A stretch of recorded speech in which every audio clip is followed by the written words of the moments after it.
Something's not right when a school's baseball team is given parkas. It's always cold and you kind of deal with it, and I like to think that it makes us stronger up here. But snow in mid-March means back to practicing indoors for Spartan baseball. After playing three of its most important games of the season in terms of growth, For as early as it is in the season, proud of the way our guys competed. MSU is beginning to grasp what they're capable of. Yeah, they were definitely elite programs, but we learned that we can compete with any of them. We know that's what we're capable of. We know we're talented enough, and Clemson got away from us a little bit, but South Carolina, both those games were very close. Michigan State did go 0-3 against Clemson in South Carolina, but by no means do they feel like they can't compete with these elite programs. They out-hit their opponents in two of the three games when they were throwing in the mid-90s.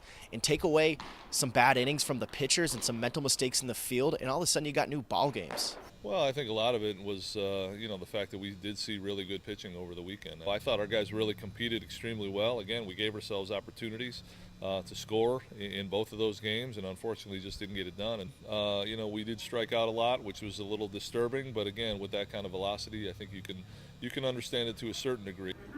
Troop's 8-inning gem in Friday's game against South Carolina headlined the Spartan pitching staff that, despite the losses, are still feeling confident after throwing 13 hitless innings out of the 25 played.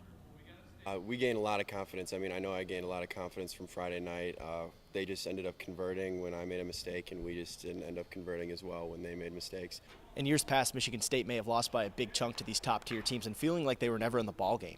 But this year, when every guy in the lineup is recording a hit and multiple guys are proving they can be an asset out of the bullpen, that's going to be a confidence they can carry into Big Ten play. And like the East Lansing weather keeping MSU inside, those three games weren't all sunshine. Well, I think playing those guys just kind of reinforced the fact that little things do play a big role in a ball game, and when you make a mistake against a very good team, you don't take care of the little things, it's going to cost you. And we got away with some things the previous weekend. Even though we won the games, all three of those games, we got away with a couple things that we didn't get away with against Clemson and South Carolina.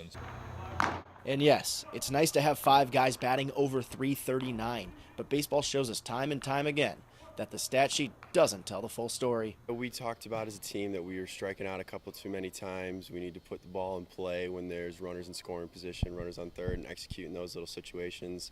But those are the main things, and then just the routine plays in general that we have always wanted to work on. MSU's pitching staff should regress to the mean and still be Boss's crutch to lean on. I want those guys to understand that, because of how deep our bullpen is, we don't need to get 7 innings out of each of those guys, and in the past it hasn't been like that. And so, those guys understanding that they need to control what they can control.